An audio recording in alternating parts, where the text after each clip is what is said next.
Hello there. L'armure emblématique de Dark Vador fait de lui l'un des seigneurs Sith les plus puissants de la galaxie. Et voici quelques-uns des plus grands secrets de son armure, et c'est juste après ça.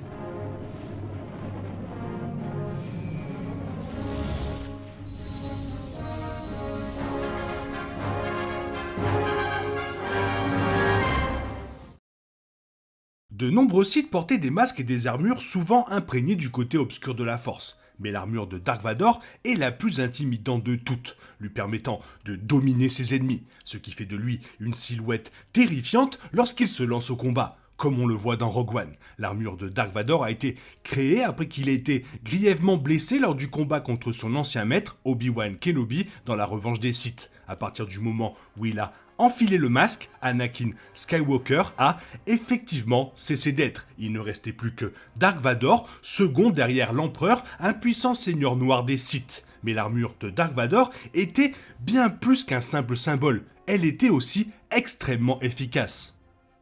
Et on commence par la première apparition. Anakin Skywalker n'est peut-être devenu un seigneur Sith que plus tard dans sa vie, mais il a eu pour la première fois une vision de son armure emblématique pendant la guerre des clones. L'avenir d'Anakin lui a été présenté lors d'une vision dans The Clone Wars saison 3 lorsqu'il a visité la planète Mortis. Anakin a vu tous les détails de son avenir, culminant avec la vue épouvantable du casque de Vador, mais son souvenir de l'expérience a été effacé.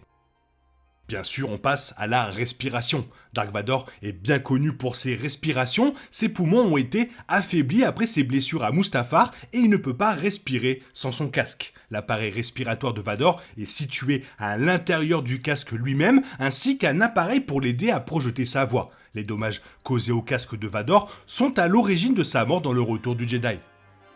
Passons à la résistance. L'armure est composée de matériaux assez courants issus de la galaxie. Alors que certains composants sont fabriqués en plastyle, une substance standard utilisée pour les casques et les masques, une bien plus grande partie étant durastyle. Celui-ci est généralement utilisé pour le blindage des vaisseaux spatiaux, expliquant pourquoi l'armure de Dark Vador fait de lui le parfait tueur Jedi. Elle peut même résister à la lame d'un sabre laser. D'autres parties de l'armure de Vador sont constituées d'un alliage d'obsidienne, un matériau souvent résistant du côté obscur de la Force. L'obsidienne se trouve souvent sur Mustafar et la forteresse de Vador est elle-même entièrement constituée d'obsidienne.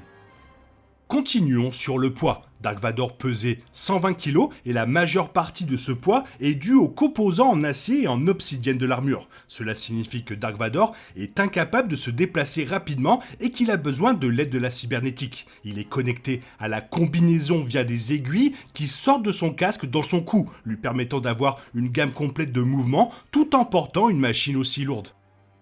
Bien sûr, il l'a amélioré. C'est Darth Sidious qui a commandé l'armure en premier. Même si cela se passait bien au début, Anakin Skywalker a toujours été connu pour ses connaissances en mécanique, et il a continué à améliorer la combinaison au fil du temps. Les améliorations comprenaient de tout nouveaux systèmes de protection qu'il avait déjà testés lors d'un duel avec le Grand Inquisiteur. Une fois que Dark Vador a su que son armure améliorée résisterait à un tel ennemi, et plus important encore à un autre sabre laser, il a rapidement désarmé le Grand Inquisiteur.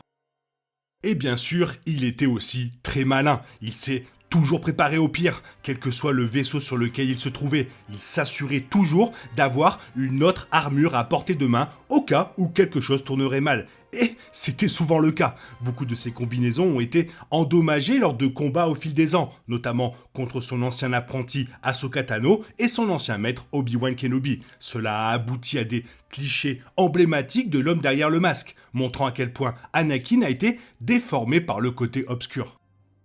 Abordons la survie. L'armure a été endommagée à plusieurs reprises, mais c'est la marque des adversaires habiles que le Seigneur Noir des Sith a souvent affronté. Elle est en fait incroyablement durable, capable de résister aux environnements les plus dangereux et de protéger même Vador des dommages dans le vide de l'espace. Il pourrait même résister à plusieurs atmosphères de pression sous l'eau. Il est probable que Dark Vador ait amélioré la durabilité de son armure en raison des blessures qu'il a subies dans l'environnement difficile de Mustafar.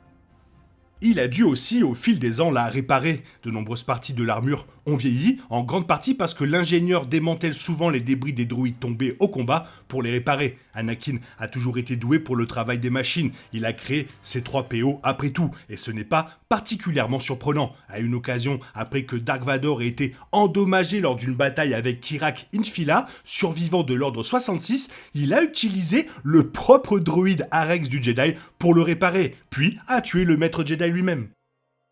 Évidemment, il y avait aussi des points faibles. L'armure lui offrait de nombreux avantages au combat, mais elle présentait également des points faibles. Ces systèmes informatiques pouvaient en fait être piratés, permettant ainsi aux ennemis de manipuler Dark Vador à distance. Naturellement, une fois que Vador a réalisé ce problème, il a modifié manuellement les codes, rendant son armure beaucoup plus difficile à pirater à l'avenir. L'événement Dark Droid en cours de Marvel semble prêt à explorer ce problème plus en profondeur, révélant qu'il était vulnérable aux intelligences artificielles qui peuvent affecter les machines.